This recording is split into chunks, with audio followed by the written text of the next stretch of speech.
And hello, everybody, and welcome to the Crystal Crusaders Side Stories. I'm your DM, Brad. Joining me today is none other than Thor. Hello, Thor. It's been some time. How are you Yes, doing? it has indeed been some time. I've been uh well I've been better, but I am getting better. I'm recovering from illness and having a vacation now, so it's all good. Also apparently they're opening for vaccination next week, so that's gonna so I can finally register for that. Nice. Nice, nice, nice, nice, nice. Uh, Yes. very good. Get your vaccine, kids. Yes. um, yeah, so he will be playing as Alkyl Redmoon today, and we are going to continue where we left off many weeks ago, um, and jump right into things. So basically, you settle down with Hengar setting camp for the night at the outskirts of this forest on the shores of Mare Dualden, and you are basically planning to set out for the base of Calvin's Cairn and begin the process of sort of climbing the mountain, which is going to be an arduous and time-consuming affair. Hopefully, Yes. free of much danger, although you know how things are here in the Dales. There is always that ever present threat that, an ancient white dragon could swoop in from out of nowhere and try to kill you. Yes. It's certainly a possibility. Well, Luckily for you, it has not happened as of yet. I mean, it has happened once, but not on this particular journey. Exactly. But It is a distinct possibility. It is on the chart. not the shot, yes. Well, maybe it'll just ask us to tell some stories. Maybe indeed. But for you today, you basically, hook up the like sled that you had purchased to Windstrider, this like harness once more, and so Hangar Yes. sort of rides in the sled with your supplies as you are riding on top of your elk companion Windstrider, which you have summoned using your paladin magic. Um, Yes. and yeah, so you sort of uh, set off into the day. Early in the morning, the weather is rather like nice and clear. It doesn't really seem like there's any like particular immediate danger in that regard. However, Alquil, you are a pretty experienced guide in these parts, and so and you're pretty good at survival as well. I think you can recognize basically like kind of in the distance, sort of to like the northeast, like the direction that you're heading. There is this sort of like large. Billowy, sort of like white and gray cloud, like looming on the horizon, which suggests an oncoming storm. You're not entirely sure how soon it's going to hit. If you would like to make a survival check, you can try to like narrow that down. I think Yep. 17. I would say you could probably narrow down that it's either going to hit sometime later in the day, maybe like afternoon, but it could be as late as like the following morning, with Yes. a 17. You kind of I'm still on the landing page, by the way. So yeah. yes. Let me drag you over to the Icewind Dale map, and you are currently here. Bam. Yes. Is where we left off. So you begin to set out with Hengar, aware of this sort of like storm looming on the horizon. And let me. Oh, okay. All right. So as you guys are traveling for the day, the first half of the day seems relatively uneventful as things go. However, I would like for you to roll a dice, please. And that dice is going to be a d20, I think. Let me go double check and make sure, but I'm pretty sure it's like a d20.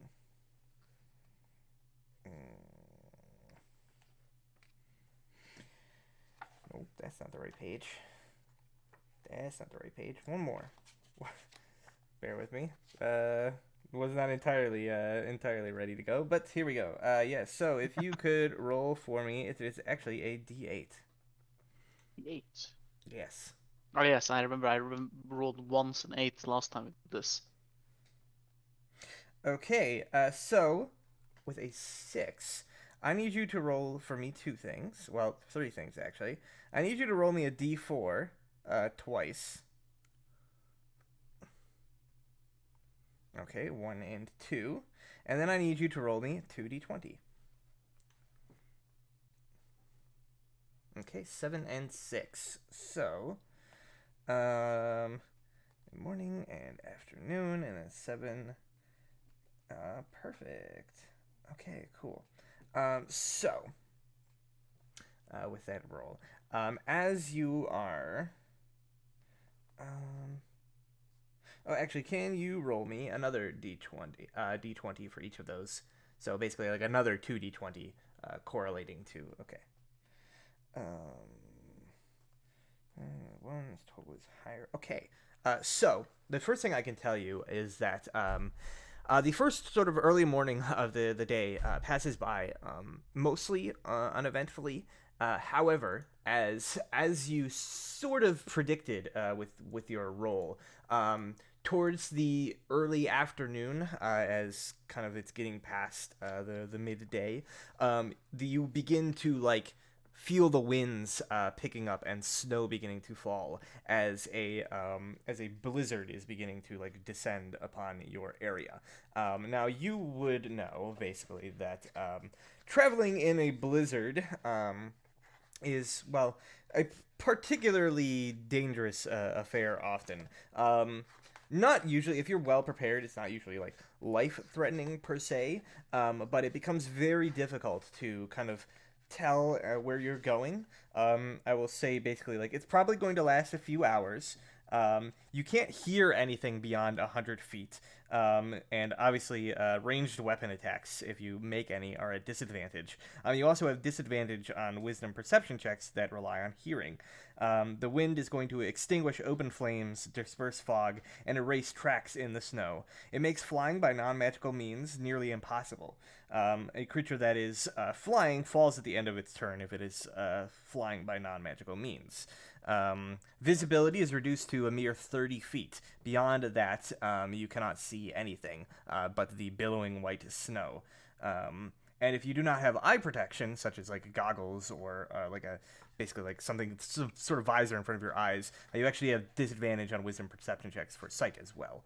Um, a helmet would be enough to sort of like block that as well if you're wearing like a helmet or something of the likes. Any creature concentrating on a spell must succeed on a Constitution saving throw at the end of its turn or lose concentration of a DC 10. So that is not an issue for you. And you also know that basically, if you are traveling during the blizzard, you have to make survival checks, and if you fail, basically the party kind of gets off course and may in fact actually be split up if it fails particularly badly.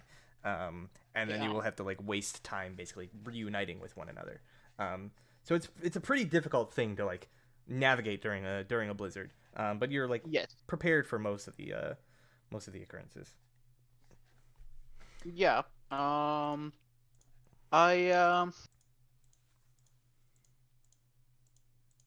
think like because we're in the middle of the of like a field.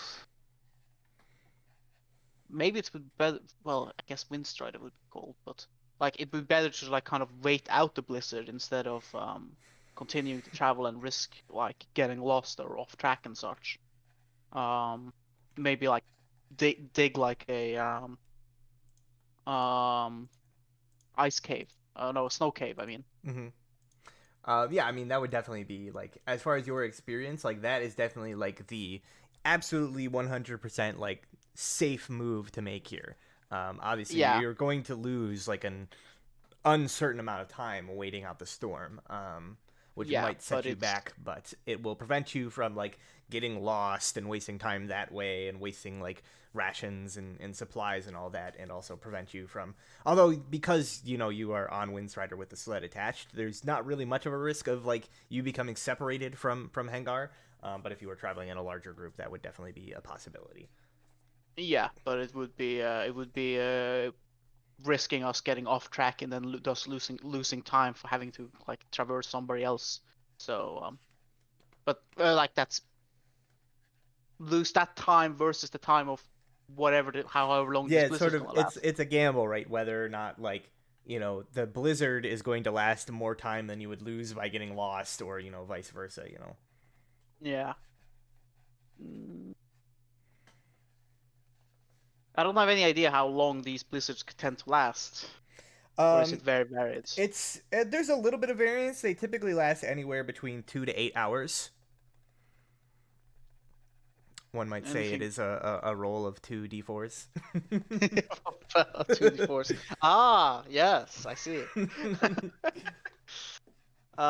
Well, yeah, I think Alquill would prob probably opt to like stop and start digging like a snow cave hut thing, shelter essentially. Sure, yeah, you build like a little um, like dig into the snow to take Yeah, shelter.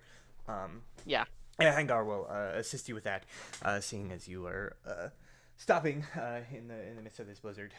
He agrees that it's probably for the best, and you begin to huddle down to wait out the storm. If you would, please roll for me 2d4. All right. So you settle down, basically, sort of creating this little like dig in the snow, piling up like a little mound and like digging down into it just to take shelter. And begin to wait out. Like I said, this is sort of like early in the first thing in the afternoon, so you're not entirely sure. This storm could last for a couple of hours, or it could last until the end of the day. At which point you'll probably just Mm. have to camp and then stay another night, etc. But as the storm is blowing on, eventually, like after the first hour, is when it hits its like full stride. Like snow is just pounding down. Looking outside of your little dig in, you basically can't see anything but just like a pure white sheet of blowing snow. Everything beyond that is just gray and white. You cannot make out the immediate surroundings, and it becomes very difficult to hear. You have to basically like, even though you're right next to each other, you have to shout at Hangar to even be heard over the sound of the wind and storm. But you guys waited out, and after the first couple of hours, the storm seems to be like going full strike at this point. I need you, and I will make one for Hangar as well. I need you to make me a perception check at a disadvantage. All right. Uh, Ah, so Hangar. the rules. He is just wisdom because he is not proficient. Yep. So a 13. Not bad. Uh, Uh, I got oh, eight. eight, I eight, got eight, eight. eight, eight, eight, eight, eight, yes. Let me double check what this is. Okay. All right. Yeah. They- So, no. Well, maybe. So, as you are kind of like poking your head out just to like keep watch over the area, every so often, just to make sure you're not being like, approached by any like frost giants or dragons or anything like that. I think Yes. with an 8, you basically don't notice this until it is almost right on top of you. But as you peer out again for another time to just take another look, you see in sort of the storm, basically at the outskirts of that like 30-foot visibility that you have, what Mhm. appears to be this sort of shadowed silhouette of a human-sized figure, sort of like dragging something behind it like through the snow, in your direction. You can't quite make out their features just due to basically like being at the outskirts of your visibility. And with that perception roll, you're just sort of like you're putting your hand up like trying to block the snow, and you don't really like see much of them. Yeah. They appear to be like muttering something, but you can't quite make it out in the storm. Well, I mean, if they look like they're muttering, I am assuming they probably are like talking because since we had to yell to hear my hear me and Hengar like next to each other. So, Mm-hmm. anyway, um, I'll try and yell at the creature. Then it's like I'll go like just yell like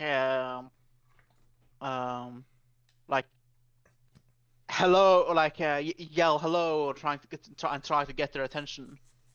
Okay, so you shout basically at like the top of your Yes. lungs, screaming for their attention, and as you do so, they stop like for a moment. They stop. It's obviously that they heard and understood you. Um, so they stop looking around for basically like the source of this shouting. Um, and you see that like reflected in the silhouette, and then you notice like they begin to like approach towards you, and now they get within maybe about like 20 feet or so of your current location.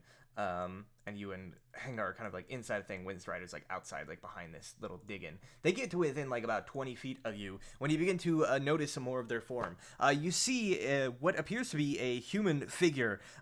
They're sort of like they have like white, like pale white skin, but it's kind of you notice parts of it are like purple and black, like obvious signs of like heavy extreme like frostbite that have like has afflicted their body, and their skin is actually like their entire torso is just like exposed to the elements. You see tattered and ripped fur like clothing around their legs and sort of around their waist, but it seems like their shirt has just been like completely torn up. Their hair is long black and unkempt with sort of like ice and frost like clinging to the surface of it, as well as their face. They have this big like full like black beard that is similarly just like coated in ice and frost. Their face is sunken hollow again, also like obvious signs of frostbite, and their eyes are wide, and you see sort of like black veins, almost like instead of like bloodshot, it's like just like shot with like these black veins through their eyes, and they're dragging behind them what appears to be a battle axe. Big heavy battle axe with a sort of a normal like wooden haft, but the blade seems to be forged entirely from this black sort of translucent substance. And you notice basically like they begin as they get approaching closer and closer, you can hear their muttering, and it is just insane babbling nonsense, as if this man has been driven mad. And you don't really recognize most of what he's saying, but you do make out two words amidst his like chattering and incoherent nonsense. You notice a name, Akar Kessel, across the man's lips as he begins approaching towards you, crazed with obvious madness in his eyes. And I am going to have you roll initiative. Yeah.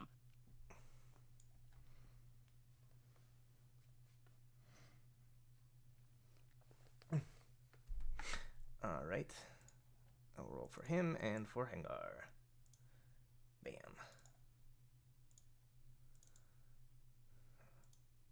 And you can feel free to you should have control and access to Windstrider as well. Yes. If you would like to have him participate or use him as a mount or whatever.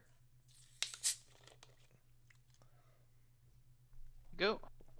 So as things begin here, Hengar is the first to react as you like have been out of the burrow for a while. He comes like crawling out and he just sort of says, what seems to be the problem, Elkwill? Is there something? And he looks and sees this man, and he sort of says, by the gods. And he narrows his eyes, and he says, one of the Bear Clan. But what is... And he, like, sees, like, this madness, and he just sort of says, there is no time to think about this. It is obvious this one seeks to kill us. And he draws his battle axe, and kind of just, like, makes himself ready. Here. I will note that it is... difficult terrain basically due to the blizzard and the heavy snows, so he can't quite like make it up, so he like moves kind of like next to you and like takes up a stance holding his axe in his one good arm, just like readying an attack. Yep. The berserker, the black ice berserker, he is going to charge forward, gripping his axe now in both hands, lets out this like loud battle cry. Actually, first I need to roll a d6. 1d6. Okay, so he takes his turn as normal. So he is going to let out a battle cry, charging in.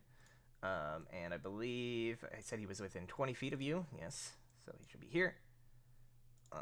And he is going to move. He has half speed, but he has 40 feet of movement base, so he can get up to you. And he is going to swing at you with his black ice battle axe, doing so recklessly 3 times. Ooh. going just straight for you, being the first to see, and he is just screaming, basically like incoherent nonsense, both in like the ragged language and then just sort of in common, like switching between them. And he actually speaks in like some other completely foreign tongue for a few moments that neither you nor Hengar recognizes. Um, he's going to attack you 3 times. With advantage each time. The first swing misses 8 and 9. The second one, I believe, at 24 will hit you. Yes, I believe so as well. Yes, 21 is my armor classes currently. It deals you Yes. 12 slashing damage, and I need you to make a DC 13 Constitution saving throw as the blade cuts into your skin, and you feel this horrible, like, coursing, like, energy enter into your veins. You manage to shrug it off, and then he makes his third attack. Missing again, you manage to parry this one, still suffering somewhat from the effects of this blow. And then it is your turn. All right. So recognizing that his axe seems to be made out of black ice, I'll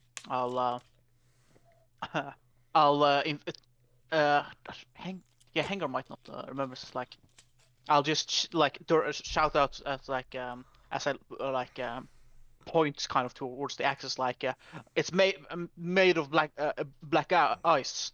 Beware, and I will then try and attack this guy. Let's see. Helgrim's Fury. One-handed. I have my shield. 20. A 20 is a hit. You actually have advantage because he is recklessly attacking. So, Yes. he is completely unarmored, basically, just like almost naked, freezing cold, like frostbite on his body. So he is easy enough to hit. You deal 5 points of damage. 5. And another 8. Another 8, and I'll see how many spells I have as in this level. Okay, I'll use a second level Divine Smite. Okay. So with your Divine Smite, that is wow, that's a good roll. 3d8. Will you roll for me an additional d8? All right, so yes, something. A 1. A 1 extra point of damage as this once human, corrupted by the influence of the black ice, has been transformed into a fiend. Oh, an undead fiend. Interesting. And then it is Windstrider's turn. Oh yeah, I have that thing that I almost never get to use, but I'm always excited about. What thing is that? Channel Divinity, Turn the Fateless. Oh yeah. It's turn undead, but it works on Fae and Fiends. Windstrider, indeed, Windstrider. Windstrider will use his. Let's see, he has a mental. So will be faster if we gonna need to chase this thing down. So he's gonna move in here. Actually, he can move. He can move here and give the help action. Sure. Can't yeah. he? Yeah. He could. He could. He could either do that, or I mean, he could do his like goring attack thing. Oh yeah. He does have a goring attack thing. Yeah, Let's see. a ram attack that if it hits will deal extra damage if he moves. Yeah, if you charge, the elf moves at least 20 feet straight forward and hit the extreme ram attack. Yeah, so we'll do that. He was hang on, where was he? He was here. Yeah. So if he, but he has to. Does he have to move? Let's see. It says straight toward the target. Yeah, I mean, he can like move back and then like charge towards it, right? Because he has 50 movement, so he can even halved. He has 25 that he can spend, so we can move like 5 away and then charge. And then charge like that. All right, and then ram. Right, he hits. Yeah, I don't know why it's whisper rolling, but deals 5 bludgeoning damage and then an additional 2d6. Another 7. And then this guy has to target needs me DC 13 strength saving throw. He is successful, so he prevents him from being knocked down and trampled underfoot. But Yes. Wince Rider deals him 12 points of damage total. All right, and if that is that, it is then Hangar's turn. He lets out a battle cry, and he is going to attack with his battle axe, one-handed, obviously. Yep. But he has a little bit of a extra bonus, being a experienced fighter. So he's going to attack 3 times with his battle axe, and he is a bit of a brute. So he deals some additional damage should he hit. So well, he is has advantage Crit. because this guy thing. So that is a crit. Crit. Yep. So that will deal a whopping 22 points of damage. And then he swings again, just hitting 25. for 16. And then with his final swing, that is another hit. Good thing for the advantage. 17, 18, no, 18, 19, and 20 on the hit rolls. For an additional 10 points of slashing damage. And with that, you see Hengar sort of twirls his axe around, swinging at the neck of this, like, human corrupted fiend thing, and just slices with one clean blow, slices off the man's arm, and then sort of kicks him back into the snow. And the creature, whatever it is, now just sort of lies still in the snow, like this kind of blackish red blood staining the surface.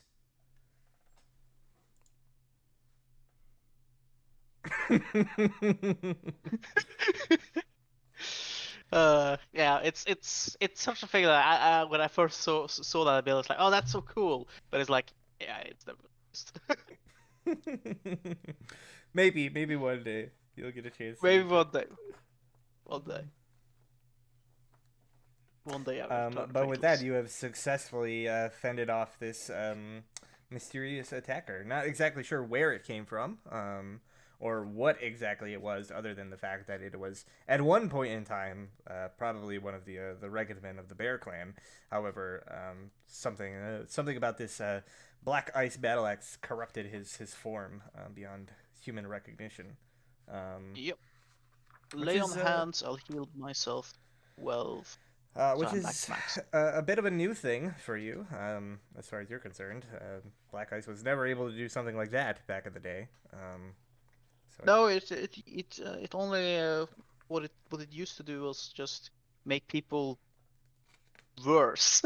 Uh, yeah, kind of like make them, enhanced their negative aspects. yeah. All right, but with that, you have successfully fended off this attack, and this happened about like Yeah. between the second and third hour of waiting out the blizzard, as Hengar sort of like removes his axe, pulls it back out, like polishing it a bit, cleaning the blood off, and he just sort of says, "I am not sure where this one came from, but the Bear Clan were not ones to travel alone. There might be more wandering around. We should lay low for a time, just in case." I nod, and will um I'll take my axe and just chop the guy, like the corpse's head off, just to make sure that Sure. it's dead. Yeah, you do that. And then I'll uh he just say, yeah, he just looks like he's just a regular man. He doesn't have anything else on note of him other than the black eyes. The black eyes battle axe, I mean. Yeah, like he doesn't have like any like other like personal effects or anything like that. Other than his like tattered like hide clothing basically. Yeah. All right. I'll leave him. I'll just grab the axe he had by the hilt and just drag it back to like the behind the shelter we were at. So and then like inspect it a little bit more. Sure. Um, and it's just check like, because I remember there was like we'd seen like black ice daggers, but they were essentially just like fucking ice taps on the hilt. Mm-hmm. Are these? Is this like? Is this just like a really sharp chunk of ice, or does this look like it's been like processed a lot more? Like is it like Um, perhaps mixed with some metals or? this substance that is making up his axe definitely appears to be a little bit more than just like a sharpened chunk of ice. It looks as though it has been refined in some aspect, although it still is mostly ice-like in appearance. It is a little bit more um, constructed than like previous weapons made of black ice that you've found that were basically just like sharpened sticks of the stuff. This looks as though it's been like forged somehow, but there's no sign of like metal weaved into its construct. Okay. Are there any like markings or runes or anything of the like something that Alquill could see as like this looks magical, in nature, or is it just the ice? No, there is no like decorations or runes or anything along the blade or anything like that. It just simply looks like somebody like forged ice into a blade. Hmm. Interesting. So yeah, I'll have a look at that, and then as we're like sitting there, like this is like now this uh like gesturing back towards like the corpses, like that's something new. It says uh the effects of black eyes that we were able to identify were only able to well bring out the worst in people, and it just brought up and brought out your inner demons, so to speak, made them more apparent. Well, this one, well, you saw how mad he seemed. And he just sort of like nods and says, "There was not a shred of a man left inside of him. I could see it in his eyes, crazed." He says, and just look at him, and he like gestures to like the body and just like the frostbite wounds and everything. Like no human could have survived this. Um, Nod. Indeed. Um, it felt also like the power of Gueron Windstrom affected it more strongly. That usually happens with be those that are no longer living, but still the undeads, say, are usually usually more affected by the divine powers. Yeah, so like Hagar like nods and says, I do not know much about those things, but I will trust you on that front. He says, but what I do know is that all of this stuff was supposedly destroyed many years ago.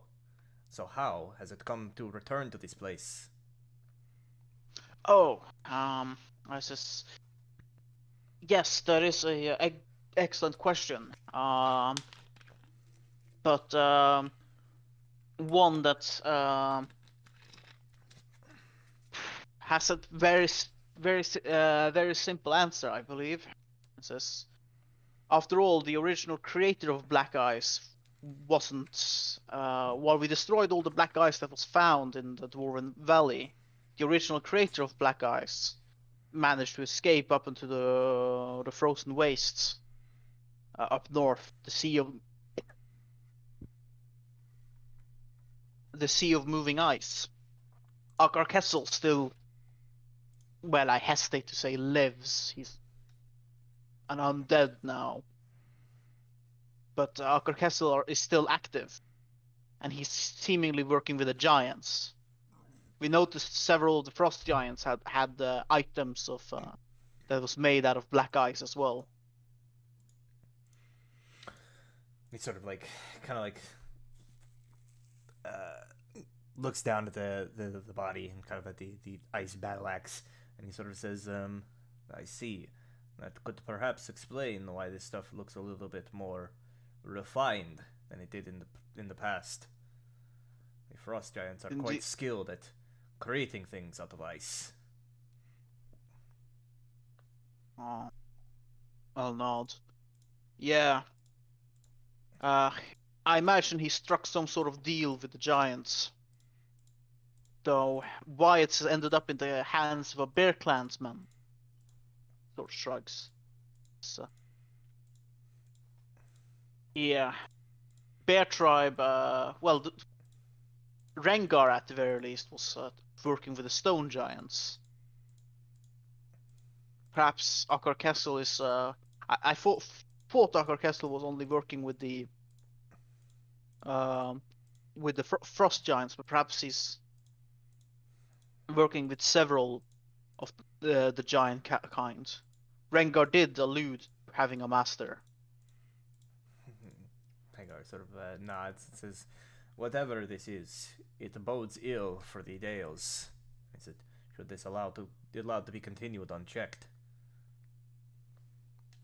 Yes, we'll end up in a situation with like what happened 9 years ago. And he sort of like looks around. Again, you're kind of like shouting back and forth, basically, like having this conversation. Yes, And he sort of of says, course. "Well, regardless of all that," and he says, "there is not much we can do now in the midst of this storm. Let us wait the rest of it out, and hopefully we can make the slopes of Kelvin's Cairn by tonight." I nod. Yes, that would be preferable.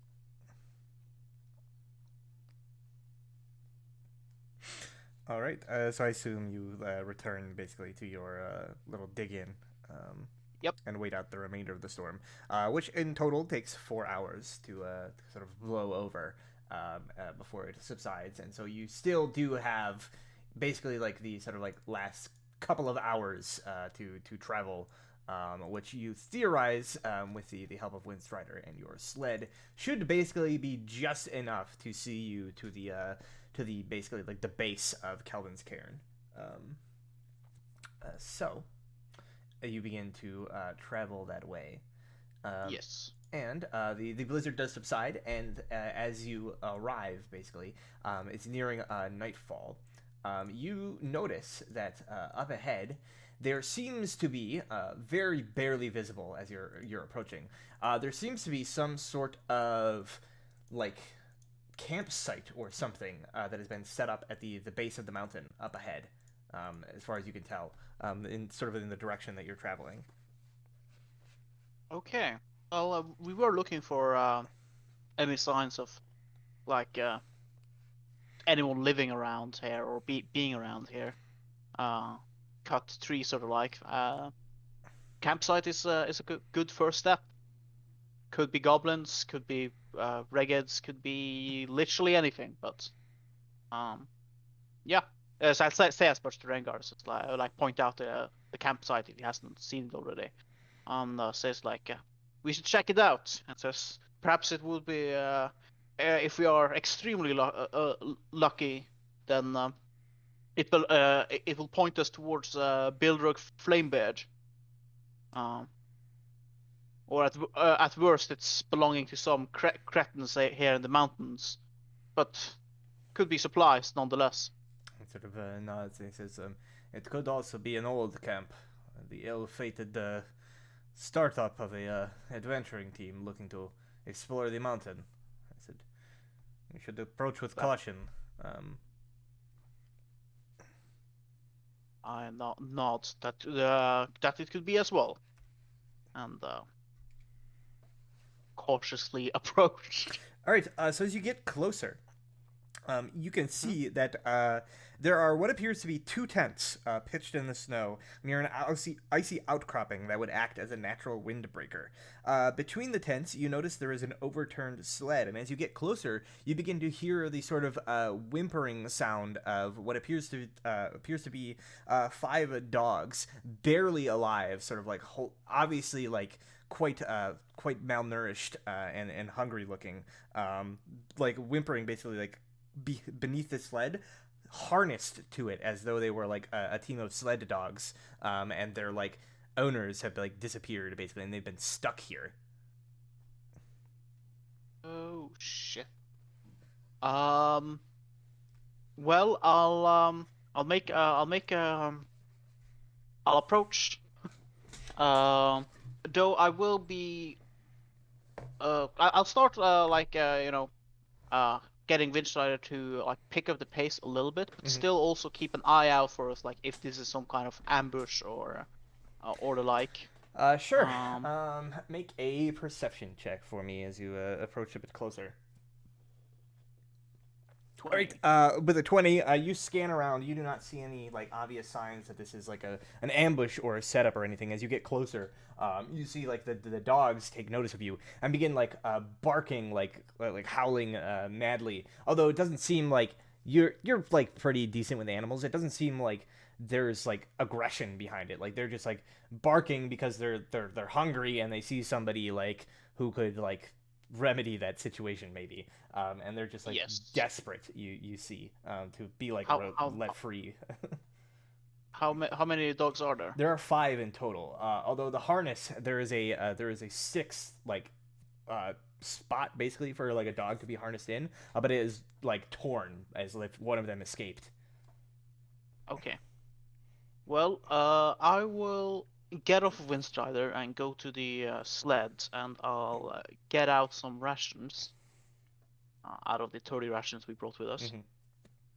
Hmm. Um, and I'll carefully no approach the dogs like in a non-hostile manner, like you know, holding holding the food out and making sure that they like that they're trying to like calm them as I'm approaching. Sure. Make an animal handling check. Yes, All right, a 16. 16, not bad. So you manage to sort of like cautiously approach up to them, holding the food out, sort of like speaking in the like soft, like quiet tones to like try to calm them down. And you notice like they can like smell the food, right? And like that kind of begins to like excite them a bit. But you manage to like keep them quiet and you slowly step up, like putting the food down on the ground. I guess how much are you like putting out for them? Like how many rations are you gonna put out? Yeah, let's see. Well, a ration is like a full day's worth of food. Mm-hmm. Um, Basically, full days of food for like a creature. for like a creature, Mm-hmm. right? And these dogs are like What? pretty malnourished, so Yeah, I'll take 5 rations. There's okay. 5 of them. So you like put out the rations, and as soon as you like place them down and like step back a little bit, they begin to like jump like furiously at them, just like tearing at them in hunger, consuming them like rather quickly before like they finish and begin sort of like barking like in excitement and joy, basically. Although still sort of like pulling at the harness that they're kind of like stuck to, trapped underneath this like overturned sled. Wait, to speak with animal domain. Well, hang on. Out of ancients. I just looking over my spells list and I realized because since this we're on the new Roll20 instance, Mm-hmm. um like not all of my spells are there and all of them are marked as prepared. So I it's think just I like just copied over what you had prepared at the time. okay. Like I just copied over what you Uh had prepared on your sheet. yeah, speak with animals is one of the main spells. Cool. I'll cast speak with animal. Sure. So you Uh cast that, and basically like immediately like you can hear like the barking kind of like begins to transform into like intelligible words, and you can basically just hear them sort of doing like the almost like the seagull thing, but basically just like thank you, thank you, thank you, like just over and yes. over. And I'll say you're very welcome. I says who are you and where's your master? So they just sort of like again sort of like barking excitedly, and this sort of says I guess you're like talking to like one of them in particular, but Yeah. they just sort of says we're sled dogs from Tourmaline. It says the master, it's back there. We were rented rented. It says to a team. Says all right from Tourmaline. Well, I'm from Tourmaline. So um who thinking about Tourmaline like who does anyone rent out sled dogs in Tourmaline? Yeah, I mean, Would I know? there's probably like in every town, there's like Ah, some like dog kennel basically that like will rent out like sled dogs to expeditions and whatnot for travel and on those purposes. Yeah. Um. So it's just like and where's the team that rented you? And he says, went up the mountain long ago, very long. We hungry, very hungry. Broke into box. Couldn't get to the other one. Ah. So there's so one of the boxes broken, right? Yeah, so looking under the overturned sled now, as they mentioned that, you can see there are like two Eh, crates underneath the sled, one like to the front and one to the back. The one to the front has been like basically like torn open. Like you see like claw and teeth marks that have like torn it open and like basically like spread out like rations and stuff that had been like broken into. Obviously, quite some time ago. The other box is too far away for the dogs to have like gotten to, still harnessed to the sled as they were. Right. Um. Do you remember how many days it's been? Um, yeah, they sort of say, no, no, can't remember. Like they don't really have a good concept, Yeah. especially like with like the way time kind of passes in the Dale. It's like hard to tell like the Yeah. passing of days, especially when storms and Yeah. stuff come. But it's been a Uh. long time, judging by like the state of how malnourished they are. Yes. I'll go over to the other crate and have a look inside. All right. And, It's easy enough to break open, and you can see inside the other crates. There appears to be a more sort of like trail rations, basically packed inside. It looks to be roughly about enough to feed 4 people for about 3 days. 4 people, 3 days. So about like 12 days of rations for a single person. Yeah. 12 days of rations. So, um, well, I hate to just leave them here, but I'm guessing like looking up at the mountain, there's like it's probably like somebody started climbing from here, right? Probably, although like the storm, whatever like storms or like weather has like since come in, like there's no sign left of tracks of where they went. Although looking around, you can see like an area where you're thinking like, well, if I had climbed the mountain, this is probably the way I would have gone. So you can Mm, kind of get a vague idea of like where they went, but you can't actually see a trail to follow at this point in time. I will yeah. say, sled dogs are usually like pretty like well trained as far as like direction and travel are concerned. Like if you let these dogs go, they would probably be able to find their way home like on their own. Yeah, that was what I was thinking as well. So I was gonna just ask them just like if I release you, will you be able to get back by yourself? Just Um, ask for information. yeah, they sort of like bark excitedly and go like, "Yes, yes, we always know how to get home, home, home." Yes. All right. Um, I'll I'll quickly just look through these. Just give me a few minutes, and I'll see to it. I say. I'll just quickly look through these like uh the boxes sled like whatever contents on the sled here. If there's like anything to write with. I don't think I have anything myself. No, there's nothing other than the ration supplies. There's not really like anything on the sled as far as that is concerned. Like All right. Yeah. No. maybe whoever like owned this had like supplies on them, and as far as that regard, but not stored in the sled. Yeah. I don't have any to write with either. So I'll just release the dogs basically from the sled All right. Yeah, as soon as you from do under. that, they again sort of like bark excitedly, thank you, and like tear off basically like in the direction, basically back the way you came. Yep. All right. Well, I'll look up at I'll look at like Hengar and say, um, this is it seems that whoever rented these dogs from Tourmaline had tried climbing the mountain here uh several days ago, but they haven't come. As is obvious, they haven't come back. And he sort of like nods and says, that is unfortunate, but it happens often on these peaks. He says, it is unlikely that they are still alive up there, Perhaps we might run into them on our way up. Perhaps, I say. Well, at this point, I don't think we're gonna get a sled up any further. No, yeah, it would be pretty difficult to like. Yeah.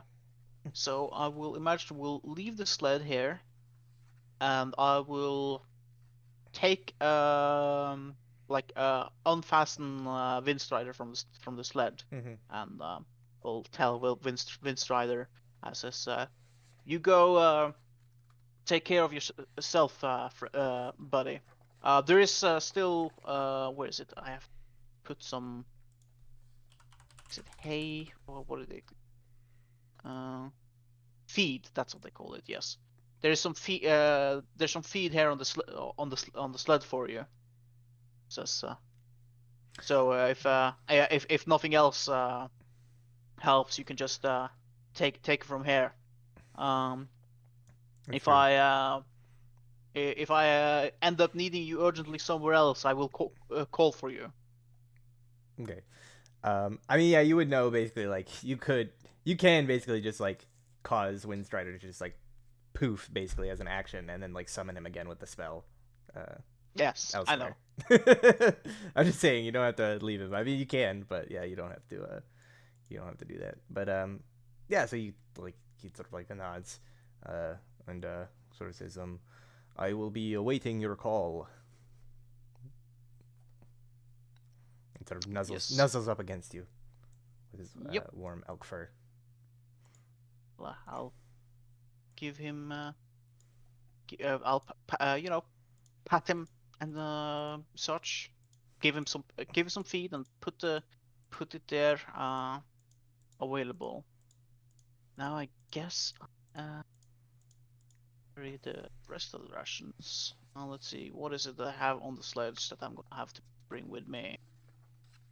Bedroll, torch, probably not. Um, but yeah, so basically, you would also know like traversing up the mountain, obviously like a lot slower. Than Yes. just walking across the plains. On foot, you basically per hour will only be able to travel really about like a quarter of a mile at most.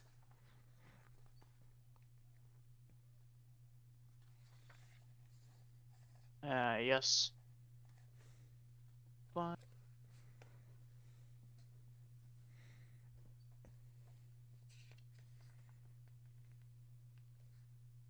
yes. But yeah, I have the climbers gear. Climbers? Yeah, there's the climbers kits, and I've just taken off some of the shit I'll need to carry. Oh yeah, how these sheets work. It it doesn't do the addition and subtraction by marking. Like unmarking something in your inventory doesn't actually remove its weight from your inventory. No, I think that's just I think that's just like that little button is basically like is it equipped or not to give you an attack basically or like to calculate armor with. I think it actually doesn't really Yeah. do anything for most items. Only really matters for like swords and equipment and stuff like that. Yeah, that's a bit annoying. But I mean, you're like nowhere near your carrying capacity, so Probably not. Hopefully not. Shouldn't be. um, oh, Like Jesus in Christ. total, currently, like the total weight is 812, but a lot of that comes from the sled is 300, and that's just in my inventory because I own a fucking sled. Uh, there's also armor. Uh, I mean, the quick fix you can do is like anything that's not on you, you can just change the weight to zero. true, true. Oh yeah, there's the barrel and such.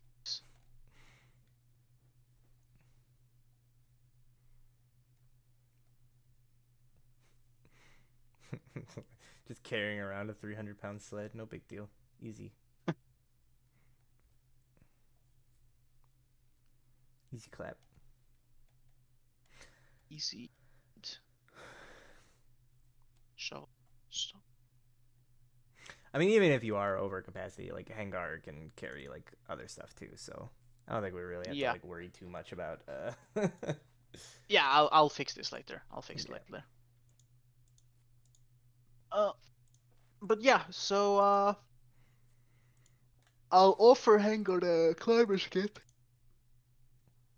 Yeah, he'll sort Oof. of like take it and begin sort of like putting it on. It's like basically just like a simple harness with kind of like a rope that's on a little like hook right attached to it, and then it's got some like pitons and hammers and stuff to like pound into the wall and like anchor ropes to and whatnot. Yeah, and there's one for him and one for me, and then it's time to start climbing. Yes, sir. So at first, basically, you're just kind of like walking up like a steady like slope, right? So at the base of the mountain, it's not too bad. It's just like once you start actually getting up closer to the peak, that you're probably going to have to be like climbing up like vertical surfaces and whatnot. But for now, you're just kind of like walking through like the heavy snow, um, making your way slowly up the side of this mountain, basically following what you think would be the most likely path to lead you upwards and onwards. Um, as you're traveling, um, you get maybe like uh, not too far up because, like I said, it was kind of near the end of the day. So you get like a little bit up this sort of like side slope of the mountain before it begins to get like too dark to really like continue any further. And you figure it'd probably be a good idea to like set up a base camp almost like a little bit like up the mountain against like a rock shelf that will protect from the weather and whatnot. Yeah, we'll set up.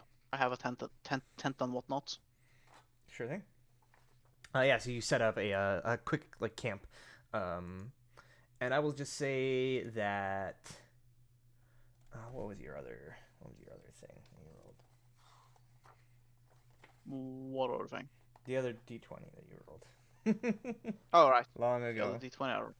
Yes. Well, the first I rolled a 7 and a 6, and then I rolled a 16 and a 12. Okay. So, um, as you are setting up the camp for the night, eventually you get like finished. Light a small fire, sort of again nestled against this rock shelf to protect it from the winds and elements. But even still, it's sort of like a small sputtering fire.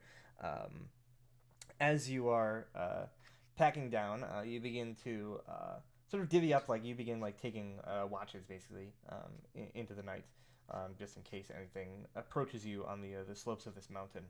Um, can you make for me a perception check? Yes. 7. Okay.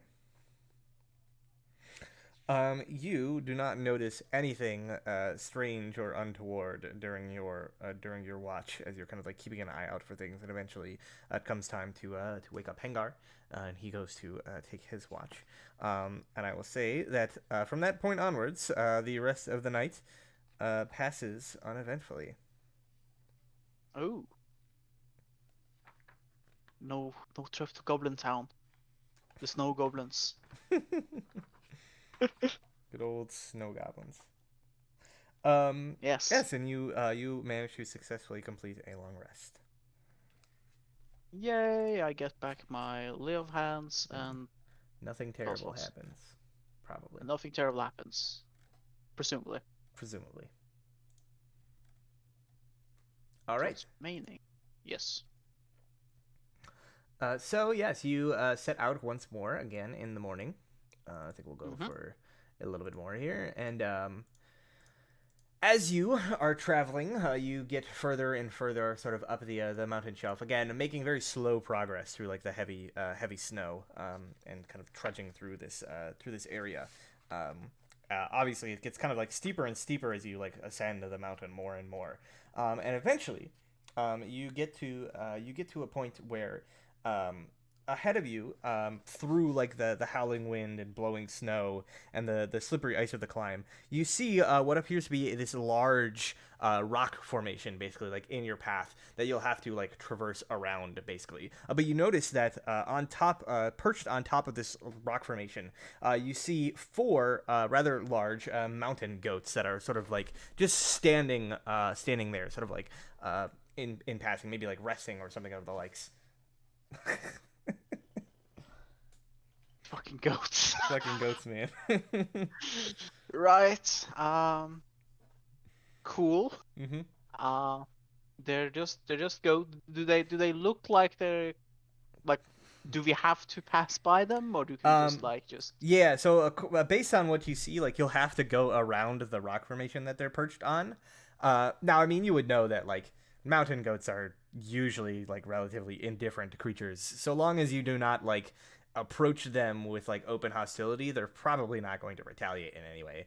Although you do know if they do retaliate, there's a good chance they might accidentally knock you down the mountain or something of the likes. So it's probably best to Yeah. like steer as far from them as you can while still like kind of going around them. Yes. That is the thing. Because I remember our previous encounter with mountain goats. That happened on a bridge. Fucking What? thing almost rammed us off. Um, as you like begin to approach a bit closer to these goats, I mean, they take notice of your presence and like basically begin to like as you're getting close to the rock formation, they begin to start like bleeding loudly and sort of like lifting up in the air and like just making a show of kind of like showing off that like this is their territory, right?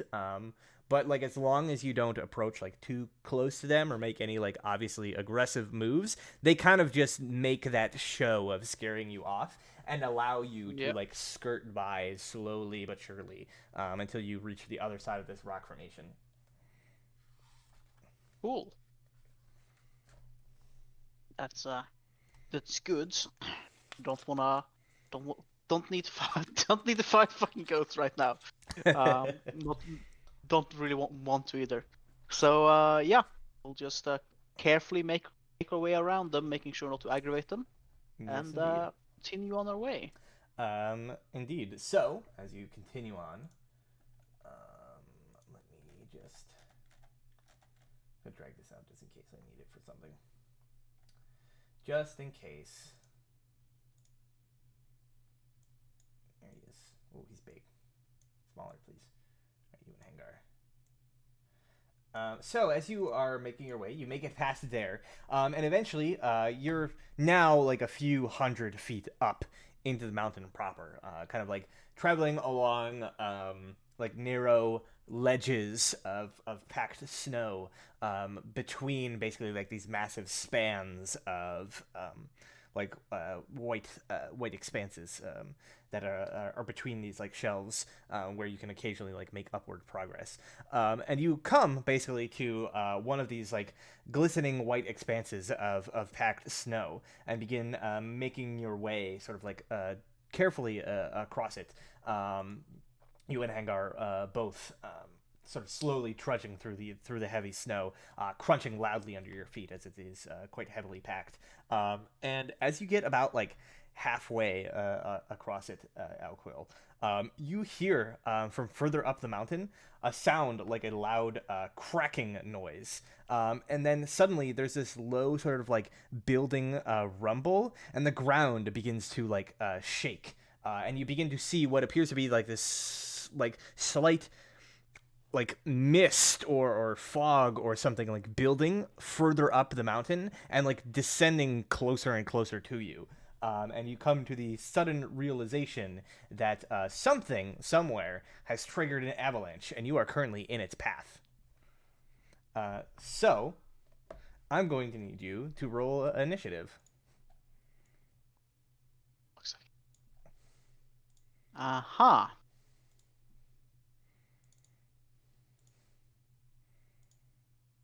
Okay. And let me just get out my avalanche rules. There's avalanche rules. Avalanche rules. So initiative count 10.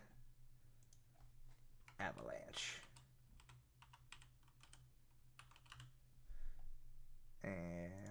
And then avalanche again, part 2. Add so 1 at 10 and 1 at 0. So basically, so this the avalanche is a mass of snow and debris falling rapidly down a mountainside.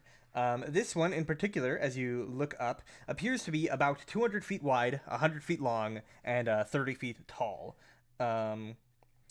Creatures in the path basically will have to attempt to avoid or escape it if you're close to the edge. However, in this case, you appear to be about like halfway across. So there's about like 100 feet between you and safety. Um, the avalanche will move basically twice on each round, traveling 300 feet further down the mountainside at initiative counts 10 and 0. When it moves, and it appears to be, let me see, it appears to be about 500 feet above you. So it's not going to get to you the first time, but it'll probably reach you with the second time if you're unable to get clear of it. Which is Which like is at 0. 0, yeah. So after Yeah. Hangar's turn, basically. Yeah. If it moves, if you're in its path, basically you have to make a saving throw to avoid getting like swept up in it. And if you get swept up in it, there's some like further things. But for the meantime, Alquil, you notice this and you react before like it begins like moving or anything like that. So, like I said, you're about 100 feet out from like the edge of this avalanche's path.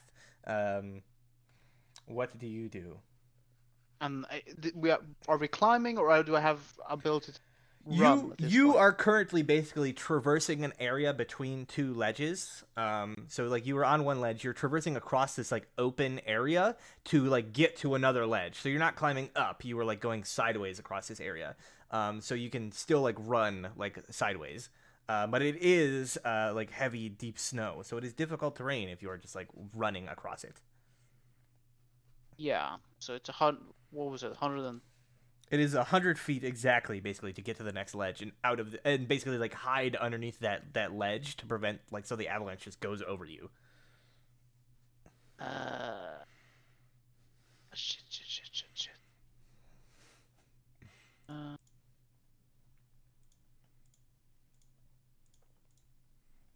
bonus action. That's just two. I keep thinking that spell is 60 feet, but this is difficult terrain, so I could, even if I dash, I would only manage a 30 feet. Adding on Misty Step, that's still just a 60 feet, 40 feet shy. Crap. What is this? That's all.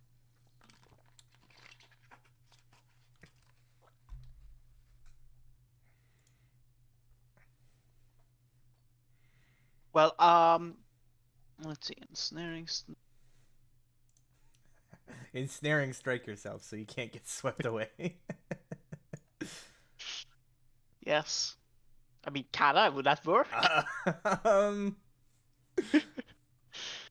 Or ensnaring strike Hengar, so he wouldn't be swept away.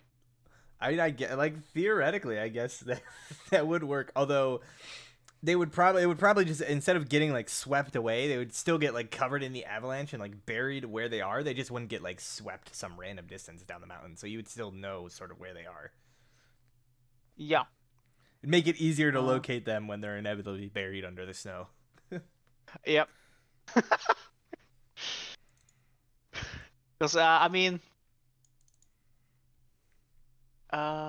what else is there? Channel Divinity. That's also just fucking. Nature Wrath is also just fucking ensnaring strike, just a different form of it for a creature within 10 feet. See, I'm definitely not gonna. So I'm just gonna like I yell out to Hangar for us to like get to cover. Um. But knowing that I definitely won't make it, like even if I went the full distance, I am not gonna be able to make it. The that like even if I move all I can do, which is just 60 feet in this instance, still gonna give me 40 feet off. I guess it would be better to just kind of brace myself. Can I use Channel Divinity Nature's Wrath on myself? It just says Um, as an action you can cause spectral Action, vines to you can spring cause upon. spectral vines to spring up and reach for a creature within 10 feet of you. You are within 10 feet of you, and you are a creature that you can see. So you are technically a valid target for that ability.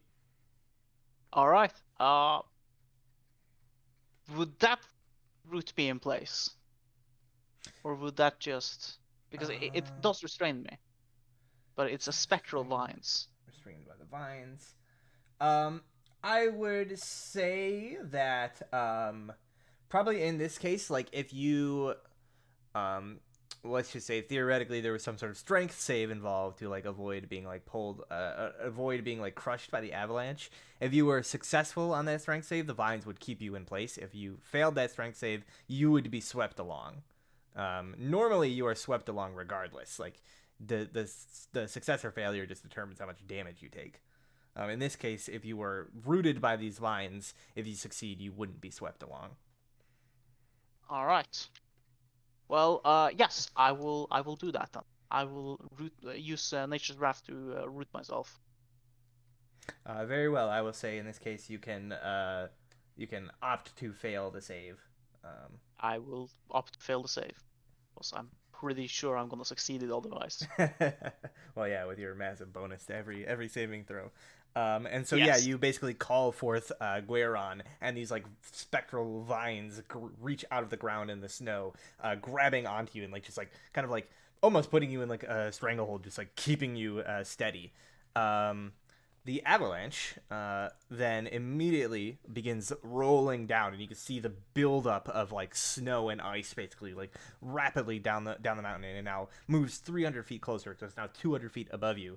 Hangar on his turn, he is not fast enough to get to the other side. Um, Neither does he have really any like fancy tricks or anything to help save himself. So he is basically just going to like run over, like grab onto you with his like good arm, and basically hope that whatever it is that Yeah. you're doing holds and like Yeah. keeps you both in place. Yeah. I'm gonna grab onto him as well. All right, so you like basically like grab each other, and then after his go, the avalanche comes tumbling down, pounding into the both of you. Um, I need you and Hangar to make a strength saving throw as the avalanche like slams into you. Um, Yes. He gets a +4 bonus to this. yes, he's already pretty strong, so I think that would be. I'll just add +4 to whatever he rolls here. All right, so an 18 total. With that, both of you are successful. So what that means is that you'll still be taking some damage just from the pounding ice and snow.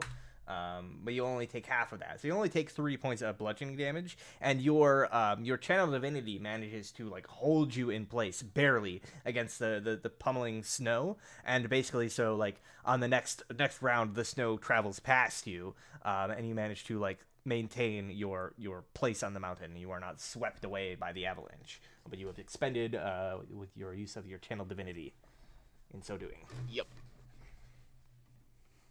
All right. Well, And yeah, you uh, look down basically like the 1,000 feet or so to the base of the mountain and see the avalanche like crashing into the base and like spreading out at the base of the mountain. Um, Probably like wiping out whatever camp was down there that you saw earlier. clearly the dogs were away. It's a good thing indeed. Ah, fuck! My sledge is under there. Oops. My sledge, my fishing tackle, my barrel of water,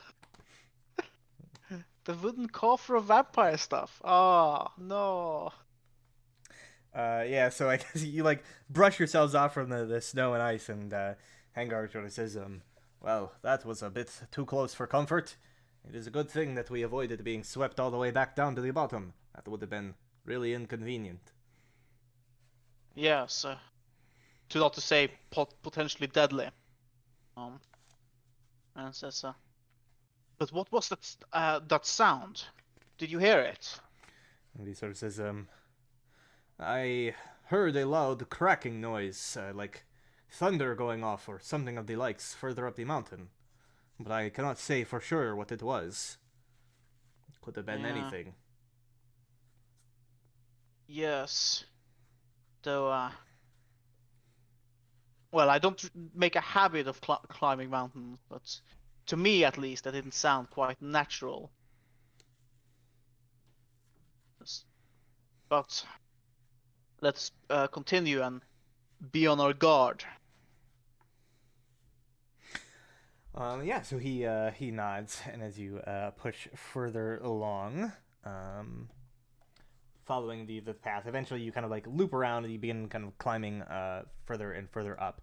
And I will say that the before we end here, you see one last sort of thing.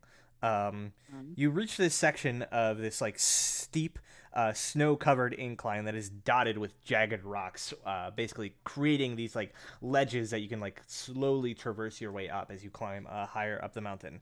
And you notice that up ahead, lying face down in the snow, you see what appears to be a humanoid in blood-stained, cold weather clothing. It is unclear whether or not he is conscious or dead from this distance. But you see him basically like somewhat buried in the snow up ahead. And I'll say as you like basically approach, this is where we are going to leave things off for this episode. Um, All right. and then we will continue next week, further up with your climb to the peak of Kelvin's Cairn, searching for this strange dwarven master. Yes. It's a giant slayer. All right. Sorry for being not very energized today. Was starting to get more and more tired. It is Uh, totally fine. yep. Hopefully it should be better next week because next week I should be back to work and regular sleeping schedule and Yes, yes, whatnot. yes, So yes. And shouldn't be up at like 5 a.m. next week we'll return to weekly recaps, hopefully, so that there's not like 3 weeks, 3 to 4 weeks in between where we have no idea what happened. Yes, yes, um, indeed. and yeah, so this session you learned some interesting things. You know, Black Ice is back, baby. Um, Yeah, I mean we kind of knew that already, but I guess we now know that they have refined it even further. save some dogs, save some good boys, Yes. and you've begun climbing the mountain. Hopefully, this dwarven giant slayer is somewhere up here. So until Hopefully. then, I will see you next time, and so long.